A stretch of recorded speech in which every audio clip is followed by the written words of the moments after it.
El domingo pasado estuvimos estudiando el capítulo 1 de Josué. Y pues yo recuerdo algunas cosas que escuché del domingo pasado, ¿no? Pues yo no estuve aquí, pero tuve la oportunidad. Eso es lo bueno, lo podemos ver en Facebook. Se puede uno meter a revisarlo. De hecho, le puede dar para atrás si algo no lo entendió y puede uno seguir el hilo de la conversación, ¿no? Y ustedes recuerdan que una de las cosas que estudiamos el domingo pasado es cómo Dios le dijo a Josué que su presencia no se iba a ir de él, ¿sí? Su presencia iba a estar con él. Pero también le dio una orden. Y esta orden fue: levántate y pasa el Jordán, ¿sí? Estudiamos esto la semana pasada. Y bueno, pues Josué tiene dos opciones, ¿no? Obedece, se levanta y pasa el Jordán, o no, ¿sí? Es algo que tenía que él decidir y hacer. Se imaginan todas las dudas que estaban pasando por sus mentes, ¿sí? Todo lo que él se iba a enfrentar, pero al final él decidió obedecer. Y hay una cosa interesante que se menciona ahí, que el pueblo lo respaldó. El pueblo le dijo: vamos a ir contigo, creemos que así como Dios estuvo con Moisés, estará contigo, así que vamos a ir contigo. Y pues hoy seguimos entonces con Josué. A mí este libro me gusta un montón, ¿sí? Creo que todos desde niños podemos entender muchas historias bíblicas de personajes, ¿sí? Y honestamente a mí los personajes me encantan. Los personajes es algo que me llena mucho de emoción, ¿no? Escuchar estas historias y ver estas personas que pasaron por diferentes situaciones en su vida, pero que llegaron a un momento en que tuvieron que tomar decisiones, llegaron a un momento que tuvieron que ser valientes. Algunos de ellos no lo hicieron, ¿sí? Algunos de ellos tuvieron un llamado y decidieron no hacerlo, y todo eso se narra en el libro de Josué. Y hoy no es la excepción. Hoy vamos a estudiar también a un personaje que tuvo que tomar decisiones, ¿sí? Así que vamos a empezar. Bueno, Josué entonces se prepara para cruzar el río Jordán, pero hace algo antes, ¿sí? Manda a 2 espías. Ustedes se recordarán que antes también ya hubo un momento en que se mandó espías, pero la cosa no salió muy bien, ¿sí? ¿Se recuerdan ahí de una situación que se dio antes? Manda 2 espías, y esos 2 espías tienen que ir a reconocer la región, pero especialmente ir a reconocer Jericó, que era la ciudad más importante que está ahí. Y entonces nos encontramos entonces con los primeros 7 versículos de Josué, que los voy a leer. Dice: luego Josué, hijo de Nun, envió secretamente desde Sitín a 2 espías con la siguiente orden: vayan a explorar la tierra, especialmente Jericó. Cuando los espías llegaron a Jericó, se hospedaron en la casa de una prostituta llamada Rahab. Pero el rey de Jericó se enteró de que 2 espías israelitas habían entrado en esa noche en la ciudad para reconocer el país. Así que le dijo a Rahab, así le envió a Rahab el siguiente mensaje: echa fuera a los hombres que han entrado a tu casa, pues vinieron a espiar nuestro país. Pero la mujer, que ya había escondido a los espías, le respondió al rey: es cierto que unos hombres vinieron a mi casa, pero no sé quiénes eran ni de dónde venían. Salieron cuando empezó a oscurecer, a la hora de cerrar las puertas de la ciudad, y no sé a dónde se fueron. Vayan tras ellos, tal vez les den alcance. En realidad, la mujer había llevado a los hombres al techo de la casa y los había escondido entre los manojos de lino que allí secaban. Los hombres del rey fueron tras los espías por el camino que lleva a los vados del río Jordán. En cuanto salieron, las puertas de Jericó se cerraron. Bueno, estos espías tenían que pasar desapercibidos, ¿sí? Nadie tenía que saber que estaban ahí. Así que probablemente decidieron: bueno, en la casa de Rahab, ahí vamos a pasar más desapercibidos, ¿no? Hay mucho movimiento probablemente ahí, la gente no se va a dar cuenta. Sin embargo, pues alguien sí los nota y da aviso a las autoridades. Vamos a ver más adelante que los habitantes y especialmente el rey estaban conscientes del peligro que representaban estos espías. Así que él exige que sean entregados inmediatamente. Pero Rahab, como leemos ahí, los engaña y en lugar de eso decide darle refugio a los espías. Y aquí encontramos entonces el personaje de Rahab, ¿sí? O Rahab, como se lee en otras versiones de la Biblia. En este momento es que ella entra en contacto con el pueblo de Dios. Y como vamos a ver en el texto que sigue, hay muchos eventos que han que cambian la vida de ella, que cambian la vida de su familia, que cambian la vida de una nación. Pero en este momento, ¿qué es lo que sabemos de Rahab? Por lo menos sabemos 3 o 4 cosas que están bien claras aquí. La primera es que es mujer, ¿sí? Es obvio, ¿no? Pero es importante que reconozcamos que era una mujer. Segundo, era una mujer cananea. Tercero, era una prostituta. Y cuarto, nos podemos dar también cuenta que era algo astuta, ¿no? Y pueden ver ustedes aquí que pues faltó a la verdad. ¿Qué les parece solamente con estas 4 cosas a ustedes el personaje de Rahab? ¿Qué piensan de ella? Si ustedes, bueno, nosotros tenemos la ventaja de conocemos el resto del relato y sabemos también que en el resto de la Biblia se menciona a Rahab en otras circunstancias, pero si ustedes fueran en este momento israelitas, ¿qué pensarían de ella? ¿Cuál sería la valoración que le darían? Yo mencioné que era mujer, y ustedes saben que las mujeres en este momento, en esta parte del mundo, no eran valoradas, ¿sí? Se consideraban como inferiores a los varones. Segundo, ella era cananea, pertenecía a un pueblo enemigo de Israel. Seguramente su oficio le acarreaba discriminación y acusaciones. Y pues encima no dijo la verdad, ¿no? De repente pudo haberlo hecho de otra manera, pero no lo hizo. Si agarráramos los 10 mandamientos y empezáramos a chequear, ¿sí? Para ver cómo la calificamos, ¿cómo creen que la calificarían en este momento a Rahab? Ahí lo voy a dejar, ¿sí? En este momento eso es lo que sabemos de ella. Es una mujer que por su condición, sus actos, de repente no merece ser aceptada, mucho menos ser calificada como una heroína de la fe como lo fue después. Pero algo está pasando en ella, ¿sí? Hay algo que está pasando ahí, como lo vamos a ver un momentito, y esto que tendrá repercusiones, como decía, no solo para su familia, pero también para la historia. Así que pasa el peligro inmediato, como leímos ahí, y ella sube, ¿no? Y va a tener una conversación con los espías. Y entonces leemos ahora Josué 8, del 2 al 13, hasta el 13, perdón. Entonces, dice: antes que los espías se acostaran, Rahab subió al techo y les dijo: yo sé que el Señor les ha dado esta tierra, y por eso estamos aterrorizados. Todos los habitantes del país están muertos de miedo ante ustedes. Tenemos noticias de cómo el Señor secó las aguas del Mar Rojo para que ustedes pasaran, después de haber salido de Egipto. También hemos oído cómo destruyeron completamente a los reyes amorreos, Sihón y Og, al este del Jordán. Por eso estamos todos tan amedrentados y descorazonados frente a ustedes. Yo sé que el Señor y Dios es Dios de dioses, tanto en el cielo como en la tierra. Por tanto, les pido ahora mismo que juren en el nombre del Señor que serán bondadosos con mi familia, como yo lo he sido con ustedes. Quiero que me den como garantía una señal que perdonarán la vida de mis padres, de mis hermanos y de todos los que viven con ellos. Juren que nos salvarán de la muerte. ¿Cuántas cosas están pasando en este momento por la mente de Rahab? ¿Sí? Lo primero que ella dice es: tengo miedo, ¿sí? Hay pánico. Seguramente voy a morir. Eso es lo más probable que va a pasar. Eso es lo que ella tiene en mente en ese momento. Piensa en su familia también y sabe que ellos van a correr la misma suerte que ella va a correr. Están en peligro de muerte. Y pues mira cómo todos en la ciudad, desde el más importante, desde el rey hasta el más humilde, han perdido toda la esperanza y desfallecen. Pero no es todo lo que tiene Rahab en su mente. Hay algo más que ella tiene en su mente, que creo que es lo que la diferencia del resto de personas que están ahí. Seguramente Dios ha estado tratando con ella. Hay una cosa que llama la atención, y es que ella ha llegado a entender quién es el Dios de Israel por las palabras que expresa. Y segundo, es que de alguna manera ella sabe que puede alcanzar misericordia de este Dios. Es interesante qué es lo que ella menciona. Ella dice: he escuchado las historias de cómo Dios los libró, ¿sí? Y pues eso ya pasó hace mucho tiempo, ¿no? Para este momento probablemente han pasado varias décadas de esos sucesos, pero esas noticias han llegado hasta ella y ella la recuerda. Hay algo en su mente que está recordando eso.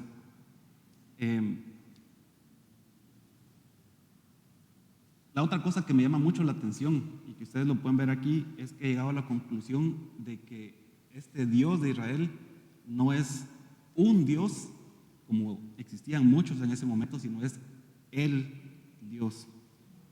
Puede compararlo con los dioses que están a su alrededor y se puede dar cuenta que esto es diferente, ¿no? No tiene comparación con los dioses paganos que adora su pueblo. Así que seguramente con muchas dudas, con mucho temor, ella decide hacer dos actos de fe que yo miro aquí. El primero es exponer su vida. Ella tuvo que exponer su vida delante de las personas que llegaron a exigir que los espías fueran sacados de su casa. Seguramente si la descubrían, ¿sí?, que estaba mintiendo, que ellos estaban ahí, iba a pagar caro ese acto de enfrentar al rey. Quién sabe, de repente tuvo que tomar esa decisión en cuestión de segundos, ¿sí? No tuvo tiempo de pensar así, bueno, 2 días, ¿será que los entrego o no los entrego? Fue una decisión que tuvo que tomar bajo mucha presión y en cuestión de momentos, pero creo que no fue una decisión irracional, no fue una decisión del momento, no fue una decisión aleatoria que tiró una moneda al aire y digo, si cae cara los entrego y si no, pues no los entrego. Definitivamente ella sabía qué estaba haciendo, ¿sí? Ella entendía qué estaba haciendo y quiénes representaban estos hombres que estaban con ella. Aún así, el resultado no estaba garantizado, ¿sí? Ella no puede decir, hago esto y me salvo, ¿no? Eso no estaba garantizado. Y yo veo también otro segundo acto de fe, porque ella da un paso más y después que ha pasado esta circunstancia, ella pide por su familia, ¿sí? No sabía si los hombres con los que estaba hablando, no los conocía, ¿sí? Eran desconocidos, no sabía con qué intenciones iban llegando, no sabía si le iban a escuchar y mucho menos sabía si iban a cumplir con lo que ella estaba pidiendo. Creo yo que lo único que le dio esa motivación para poder hacerlo fue la fe que tenía en Dios, a quien conocía realmente bien poquito. Eran pocas cosas las que había escuchado hablar de Dios a ese momento, pero yo creo que ella ya lo conocía y sabía que era un Dios por un lado poderoso, pero también un Dios misericordioso. Así que yo creo que requirió mucha fe poder enfrentar a estos mensajeros, a estos soldados, mensajeros del rey, pero también requirió fe poder pedir por su vida. Y yo estudiaba este pasaje y me recordé también de otros personajes, nuevamente el tema de los personajes, que llegaron a conocer a Dios de una forma muy particular y este conocer a Dios los llevó a arriesgar sus vidas y dar pasos de fe. Y pues con estos actos de fe que ellos hicieron cambiaron muchas cosas. Y son mujeres, ¿sí? La primera que quiero mencionarles es Ruth. Ruth en el versículo, en el capítulo de Ruth, en el versículo 1:16, ahí brevemente hay un texto donde ella dice que explica cómo es que decidió salir de su pueblo y acompañar a Noemí. A Noemí, decidió acompañar a Noemí, perdón, con tantos personajes a uno se le cruza, ¿no? Bueno, ella decidió dejar a su pueblo, decidió dejar sus costumbres, no sabemos qué más tuvo que dejar y decidió acompañar a una mujer que estaba quebrada financieramente y quebrada emocionalmente. Ella también tuvo que dar un salto al vacío sin saber a dónde iba y la única cosa, bueno, muchas cosas, probablemente el amor que tenía para su suegra, pero hay una cosa que ella menciona que me llama mucho la atención en este versículo. Dice, porque iré a donde tú vayas y viviré donde tú vivas. Tu pueblo será mi Dios, mi pueblo, y tu Dios será mi Dios. Ella conocía a este Dios, ¿sí? Ella conocía a este Dios, así que ese acto de fe lo hizo por eso. Sabía que Dios la podía adoptar y mostrar misericordia a través de su pueblo. Hay otras dos mujeres también que se me vienen a la mente, son menos conocidas. De hecho, les voy a mencionar sus nombres y no sé si ustedes van a saber quiénes son. Una se llamaba Cifra y la otra se llamaba Fua. No sé si van a poder reconocer. Su historia se narra en Éxodo en el capítulo 1, en los versículos 15 al 17. Y lo voy a leer. Dice, Además, el rey de Egipto habló con Cifra y Fua, que eran las parteras de las hebreas, y les dijo: cuando ustedes ayuden a las hebreas en sus partos, fíjense en el sexo. Si es niño, mátenlo, y si es niña, déjenla vivir. Pero las parteras temieron a Dios y no hicieron lo que el rey de Egipto les mandó, sino que les salvaron la vida a los niños. Qué valentía la de estas mujeres, definitivamente. Imagínense lo que representaba enfrentar al rey. El rey no tenía el más mínimo respeto por la vida. La podía perder en cualquier momento. Las vidas de estas mujeres no valían nada para el rey. Pero ellas tuvieron fe para arriesgarse y mostrar misericordia a su bebé. El texto que acabamos de leer dice que tuvieron temor a Dios, y también aquí se puede interpretar como honor, respeto o admiración a Dios. Y eso nuevamente fue lo que hizo que ellas expusieron su vida de esa manera. Así que Rahab, Ruth y estas dos parteras tomaron decisiones difíciles, decisiones que acarreaban consecuencias drásticas, ¿no? Estaban exponiendo su vida, estaban dejando su país, pero todas ellas decidieron, como les explicaba hace un momento, temer, confiar, honrar a Dios, y como decíamos en el domingo pasado, levantarse y pasar al otro lado. Ahora vamos a regresar a ver el personaje de Rahab, y como les decía, pues tenemos la ventaja que nosotros sabemos qué pasó después, ¿no? Tenemos los textos y todo donde nos cuenta, pero en ese momento probablemente no había ninguna otra persona que hubiera tenido contacto con los israelitas que estuviera más lejos de ser admirada por los israelitas. Su pasado, su identidad, lo que ella hacía, podía imaginarla, pero Dios no estaba lejos de ella. Me llama mucho la atención que, a pesar de que ella estaba muy distante del pueblo de Israel, nunca había tenido probablemente contacto con alguien de Israel, Dios ya había empezado a trabajar con ella y ella pudo empezar a conocerlo. En algún momento en este proceso de escuchar lo que Dios había hecho, ella empezó a tener confianza en Dios y sabía que podía dar un paso adelante y confiar en Él. Aquí me voy a mover un poquito más para adelante y recordar cómo es que a Rahab ahora se le recuerda, ¿no? Una de las cosas que me llama mucho la atención es que Rahab es mencionada en la genealogía que está en Mateo, en el versículo 1, donde se narra todos los antepasados de Jesús. Y ella ocupa un lugar muy especial en Hebreos 11. Si ustedes se recuerdan que en Hebreos 11 ahí están todos los que llamamos héroes de la fe.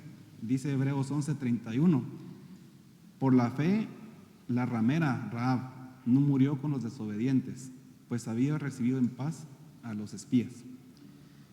El autor de Hebreos la incluye a ella en la lista de los héroes de la fe. ¿Quiénes más están ahí? Ahí está Abraham, está Jacob, está Moisés. Y qué contraste, ¿no?, con la calificación que de repente nosotros le dimos al principio. ¿Sí? ¿Se recuerdan? Pasamos lista y qué cosas cumplía ella. Probablemente ninguna. Ahora esto me lleva a mí a pensar también qué nos dice este texto del carácter de Dios. ¿Sí? Ya vimos el personaje de Rahab, pero recordemos que pues al final la Biblia lo que es la carta de presentación de Dios. Así que, ¿qué nos dice esto de Dios? Yo creo que hay varias cosas. Uno es que a lo largo de la historia Dios se ha revelado a los hombres de muchas maneras, ¿sí? Y lo hizo con los habitantes de Jericó. Ellos habían escuchado. Rahab llegó a conocer a Dios a través de lo que escuchó de él. Ruth seguramente escuchó a su suegra también. Así que Dios se revela a los hombres. Segundo, Él nos conoce, ¿sí? Sabe que somos, no merecemos, ¿sí?, lo que Él puede darnos, ¿sí? Sabe nuestras imperfecciones, sabe que estamos muy lejos de llegar al estándar requerido. Pero lo que Él quiere es que nosotros le creamos y que confiemos en Él. Así que yo con lo que quisiera terminar hoy es con un reto, ¿no? Yo no sé cuál es el llamado que Dios le está haciendo a usted y que de repente le genera muchas dudas, ¿no? ¿Sí? Sí, no tenemos el panorama completo, hay una decisión que usted tiene que tomar, pero no tiene todas las respuestas. Si usted quisiera tener que le dijeran, bueno, toma esta decisión y aquí está todos los pros y todos los en contra y está fácil porque yo tengo que sumar y donde salga la calificación más alta me voy por ahí. De repente hay un paso que usted tiene que dar, pero siente que no tiene la capacidad de poder hacerlo. Y yo con lo que quisiera terminar es diciéndole que no espere a tener todas las respuestas, no esperemos a tener todo el panorama completamente claro, no esperemos a tener todos los recursos, ¿sí? De repente no va a ser posible. Todo el entrenamiento, bueno, hasta que esté listo, hasta que esté preparado, hasta que haya pasado por X cantidad de cursos, entonces sí, no vamos a tener todos los fondos.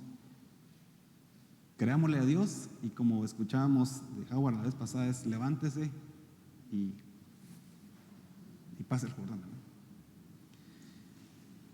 Oramos. Señor, muchas gracias porque tú te revelas a nosotros. Creo que ese es uno de los milagros más grandes que puede haber, Señor, en la historia de la humanidad, el hecho de que tú hayas tomado esa iniciativa de acercarte a nosotros y mostrarnos quién eres, mostrarnos a ti, Señor, a través de tu Hijo, cuando nosotros no lo merecíamos. Señor, te damos gracias porque podemos creer en ti. Sabemos que aunque no tengamos todo claro, aunque las circunstancias probablemente estén en contra nuestra, aun cuando no estemos completamente o no nos sintamos completamente preparados, sabemos que tú estás con nosotros, Señor. Así que nuestra petición en esta mañana es que así como tú le dijiste a Josué que diera ese paso, que fuera valiente, hoy queremos pedirte, Señor, por cada uno de nosotros que estamos en esas circunstancias, Señor, y que de repente tenemos que tener una conversación, de repente tenemos que hacer una llamada, de repente tenemos que despojarnos de algo que pues tú nos has llamado a hacer, de repente necesitamos empezar algo que hemos estado posponiendo. No sabemos, Señor, cada uno de nosotros a qué tú nos estás llamando, pero queremos pedirte, Señor, que nos des esa valentía y que podamos poner nuestra vista en ti, sabiendo que todo esto, Señor, viene de tu parte. Así que ayúdanos, Señor, a ser obedientes, a confiar en ti y sabremos que pues eso es lo más importante. Nuestras calificaciones probablemente no estén ahí, sabes que somos imperfectos, pero Señor, con lo que tenemos, con lo que somos, queremos servirte y ayúdanos, Padre. Te lo pedimos en nombre de Jesús.